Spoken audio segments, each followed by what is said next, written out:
Chapter 12. Sacrifices.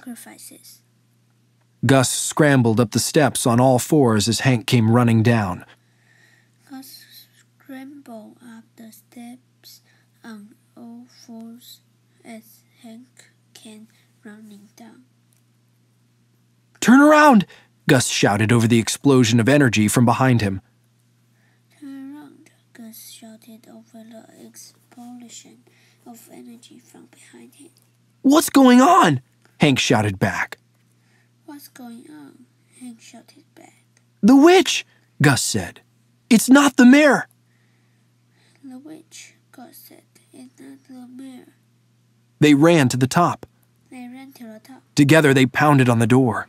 Together they pounded on the door.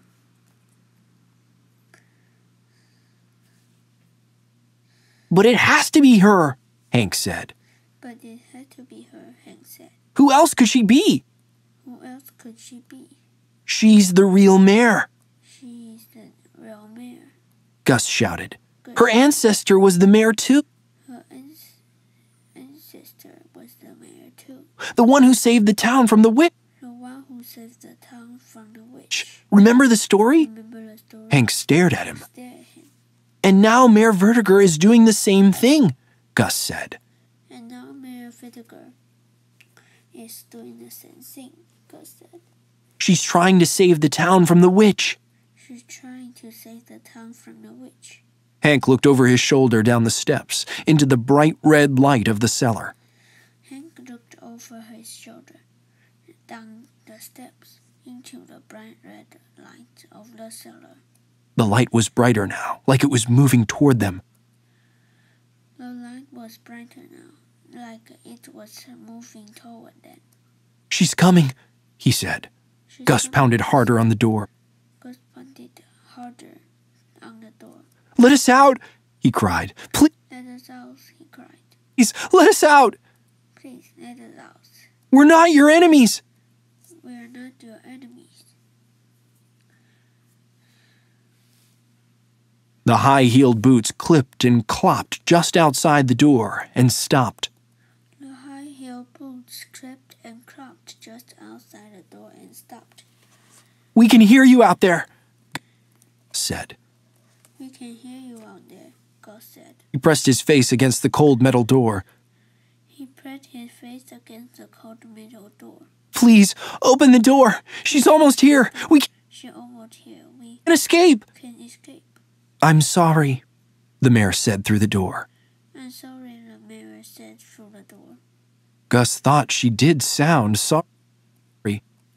Gus thought she did sound sorry. "I didn't mean to catch you two boys as well," the mayor said. "I didn't mean to catch you two boys as well," the mayor said. "But I can't risk opening the door now. "But I can't risk opening the door now. Not now that the witch is reunited with her power sphere." Not now that the witch is reunited with her power spear." "But why?" "But why?" Hank shouted. Hank shouted. "Why did you let her get this "Why did you let her get the Here. spear?" I knew she would come for it," She will come the mayor said. The mayor said. "And now she is "And trapped now in this she is trapped in the cellar, cellar where she can do no more harm." where she can do no more harm." Hank turned his back on the door. Back on the door. "She's coming," "She's coming," he said. he said. He tugged on Gus's arm, On Gus's arm. but Gus kept his ear pressed Ear pressed against the door. against the door. "Please," "Please," he shouted. he shouted. "I'm sorry," "I'm sorry," the mayor the replied. mayor replied.